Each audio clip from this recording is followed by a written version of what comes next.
Dream Psychology, Chapter 12, The Growth of Interest. We have seen that a possible view of the case of the patient R is that interest was no longer under his control, but was controlled by a region of the psyche beyond consciousness. This can be called the unconscious control of interest. This implies a theory and means that a force that reveals itself as interest may be under a double control. It can be deflected in a certain direction in consciousness, but at times the power of deflection is overshadowed by an opposing power, operative in the unconscious. We have also seen that the second control, though it cannot be investigated by a direct examination of the contents of consciousness, can be got in touch with through the dream, which springs up in the sleeping mind as a product of the deeper levels of the psyche. In the case of the patient R, the results of this unconscious control did not reveal themselves in any physical symptom. The check operated in the psychical field, causing a rapid fall in what might be called the pressure of ideas, and a consequent state of mental blankness, which gradually produced a sense of loss of confidence and general inadequacy. At the same time, there was an impulse that continually urged him to work. That, at least, was his interpretation of the force. The next case to be considered affords an example of a similar condition with one difference. The check set up by the unconscious control of interest did not reveal itself in the mind, but in the body. The patient, O, suffered from writer's cramp. That is, so soon as he took a pen in his hand, the muscles necessary for the movements of writing became contracted, and the contraction was beyond his conscious control. His work was of such a nature that writing was an essential, though not a constant, occupation. The conscious estimate of his position was as follows. He saw no reason why he should give up his work. As is common in this disease, there were brief periods of improvement. Sometimes he could write quite easily. At other times, writing was so laborious that it was practically impossible. Yet he felt a cure was possible, and he had already tried various devices, such as special pens, new positions of the hand and elbow, as well as writing with the left hand. He fancied his left hand also had a tendency to spasm. I propose to discuss one dream that he experienced. Quote, I was in the desert. Before me was a tremendously tall wall or rampart. I was cowering at its foot in terror.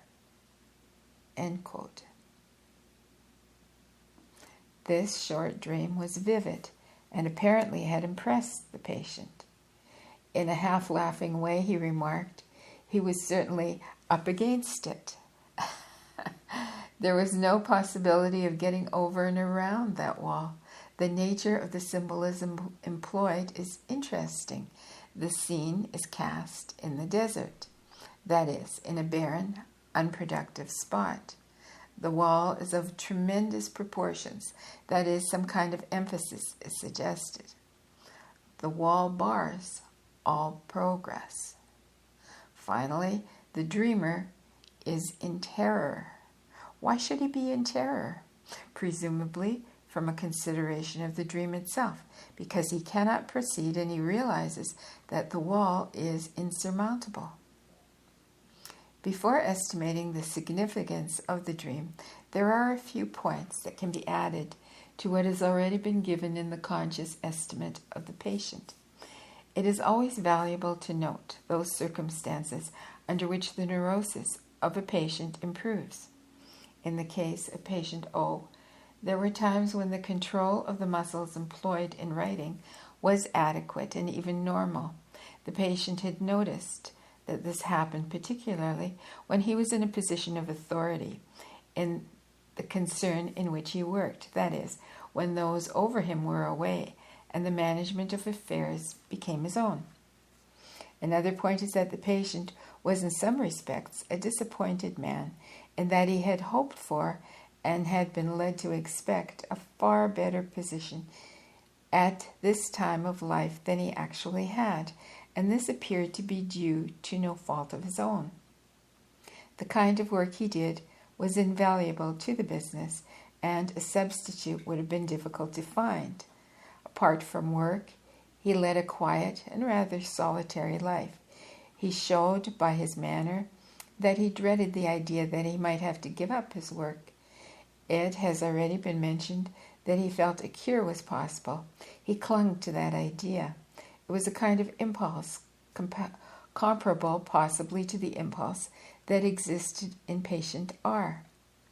In the light of this anamnesis, the dream can now be given some significance. The wall he was up against suggests a symbolic way of putting some powerful force acting counter to the conscious striving. It emphasizes a non-realized or inadequately realized factor.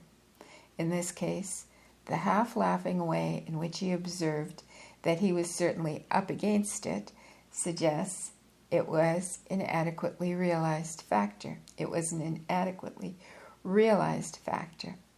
The laugh prevented the serious consideration behind the phrase. It might be thought that if this factor required such a striking symbol to represent its power, the outlook for the patient was sinister. But emphasis is required in proportion to the refusal to realize. If a person refuses to entertain a certain idea, the force required to change his view must be proportionately exaggerated. In short, the exaggeration of the symbol might be looked on as due to some correspondingly exaggerated denial in the conscious attitude. That, at least, is a tentative explanation of some kinds of emphasis in dreams. It does not explain all. In the dream of Nebuchadnezzar, the immense tree whose branches covered the whole earth was an emphatic way of representing an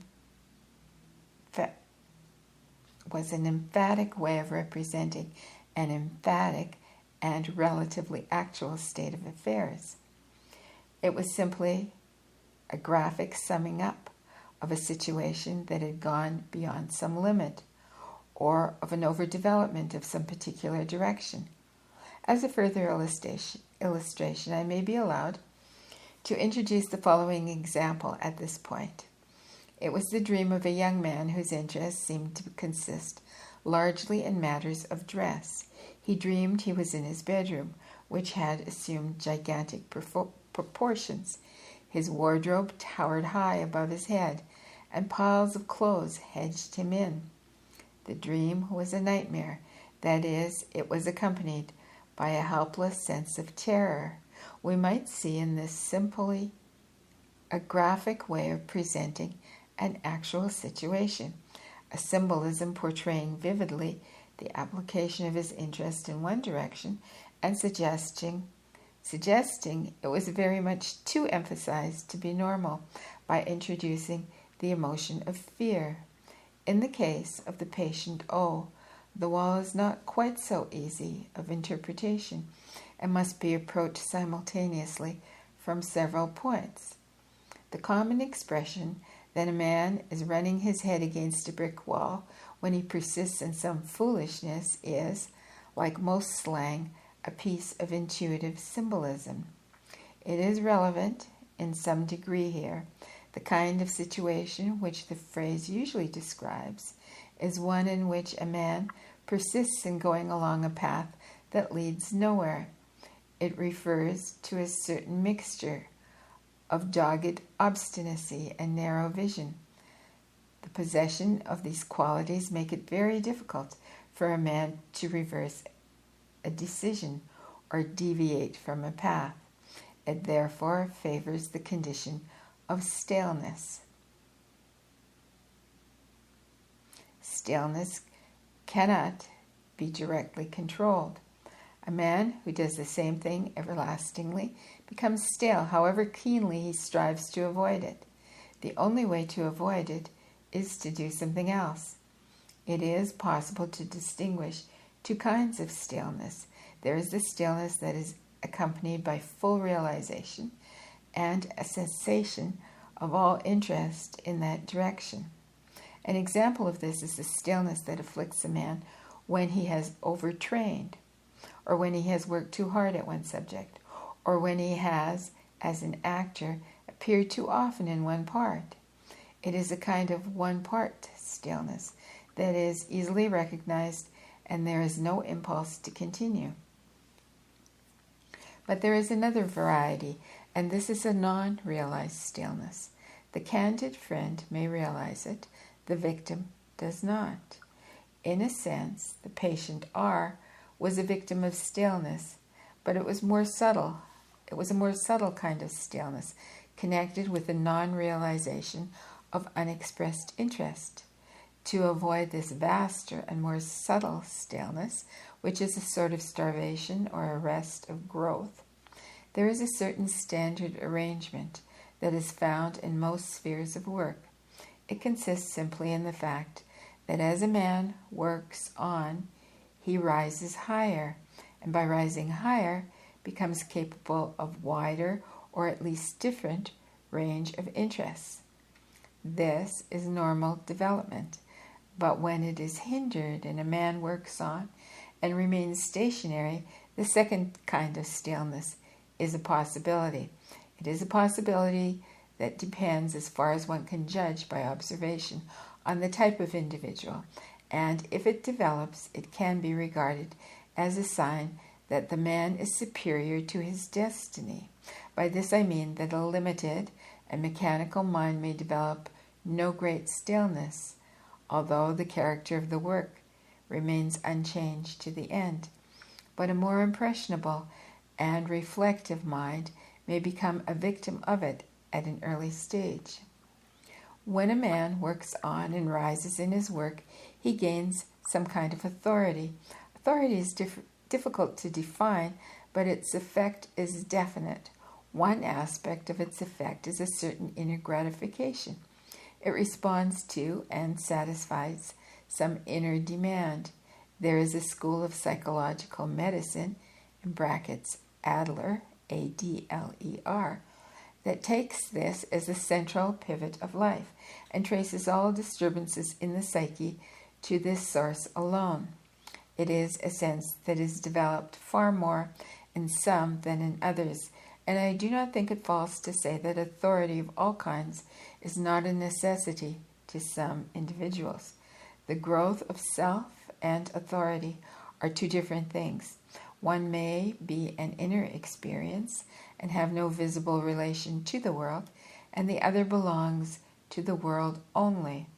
But the magnification or amplification of self does constitute an essential experience, even though it means nothing but a small rise in salary, or an extra servant, or a motor bicycle.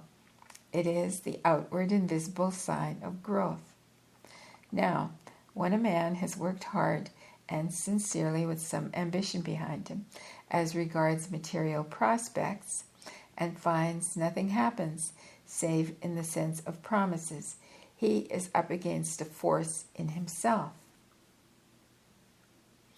just as much as he is up against an adverse combination of affairs in the world. It is not the adverse combination of affairs that produces the neuroses in such a case. It is the demand in himself. It is the starvation or thwarting of something in the man himself that causes the physical disharmony that begins the neurosis.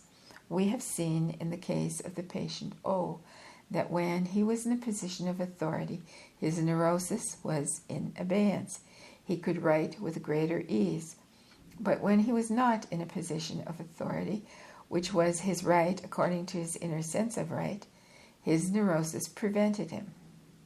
He was inferior to himself in such a position, and in the deepest sense, a wronged man.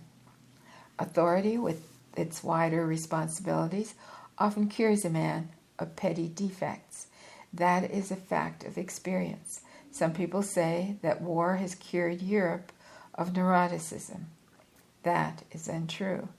It has produced probably as many neurotics as it has cured, but the idea behind this statement is perfectly sound.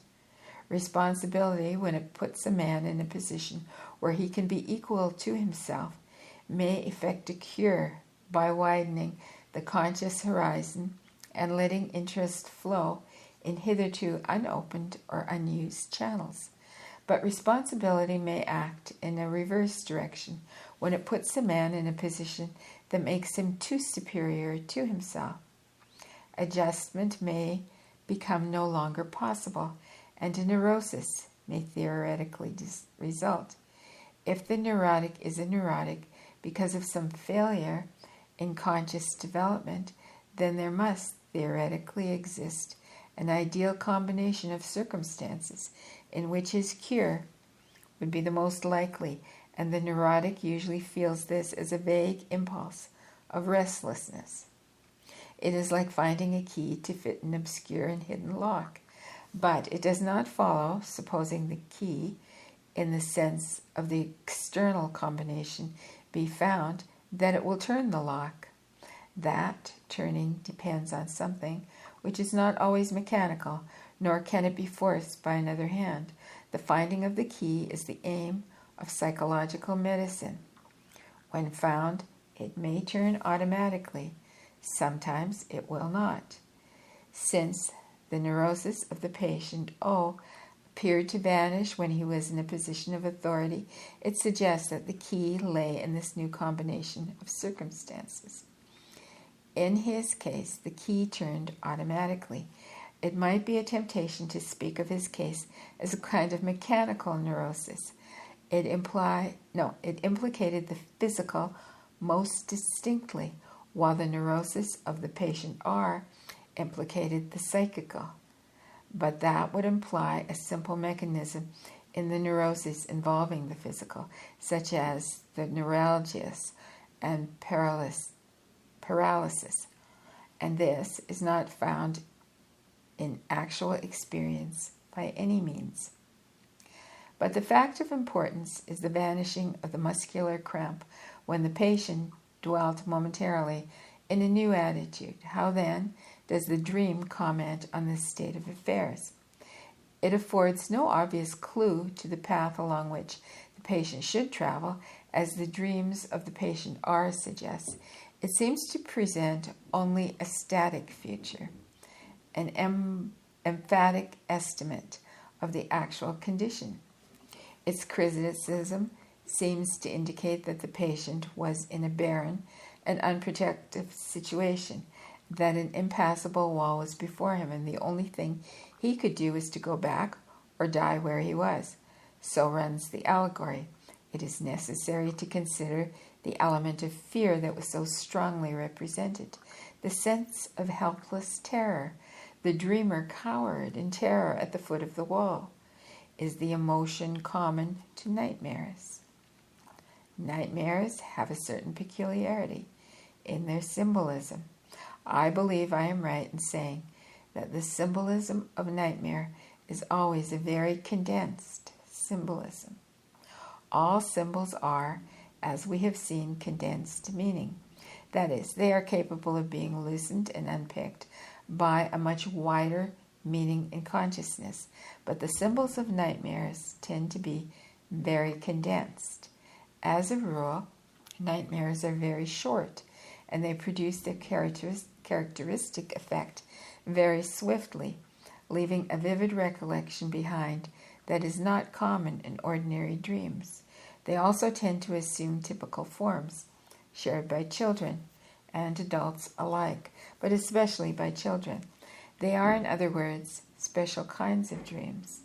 The study of dreams reveals the presence of many other special kinds of dreams, but the nightmares contain, I believe, the most compressed symbolism of any. This is not the place to discuss the significance of the helpless terror that pervades nightmares in general, but I will venture so far as to suggest that its explanation is very similar in all cases. It is a terror that links up with the deepest issues of life. We may gain some idea of its significance by examining the elements in the dream now under consideration. Initially, we might see in it nothing but a reflection of the dread that was discernible in the patient at the prospect of having to give up his work. It was suggested that this was marginal. It was half looked at and half avoided. Superficially, it is just a fear of change or a fear of inability to continue owing to ill health, a fear that, in a narrow sense, centers about the prospect of a small income. But when this fear is considered in conjunction with the factors that cause the neurosis to vanish, it begins to take a greater significance. It is a fear connected with growth and expression and fulfillment. Fruit of some sort must be borne by every living thing. It is a biological necessity, as some call it, or one of the imperative tendencies in life. It is as much a biological or spiritual necessity that some kind of fruition should crown labor in human affairs. The results of a man's work are as much creation or fruition as his children. This patient had no children. The only branch that could bear fruit in his life was his work. Interest did not flow in any other direction. His danger and the danger of all the people whose sap vitalizes only one branch becomes apparent. If no check occurs, the sap flows on and some kind of fruition comes. If a check does occur, the prospect is that of a complete cessation of development. In this case, checks have occurred, first in the material aspect of a situation, so that fruition was impossible, and then in himself in the form of a neurosis. The neurosis struck at a vulnerable point. Its full development meant that he must give up his work and either retire or do something else. The dream, described by what may be called a stilted phrase, the psychological situation, and since it concerned the deepest issues of his life, its symbolism was terrible. Let me read that sentence again because I think this is important. Okay. The dream described what may be called, in a stilted phrase, the psychological situation, and since it concerned the deepest issues of his life, its symbolism was terrible. The dreamer's terror was the terror that should belong to the realization of arrested development and the thwarting of those potential forces in a human being that crave for expression in a full life. I have said enough to outline the significance of the nightmare and the reason why it haunts childhood, that period when so many demands are made of vital importance to the future man or woman, and when interest is beginning to send out those small but vitally important shoots that will grow into great branches in maturity.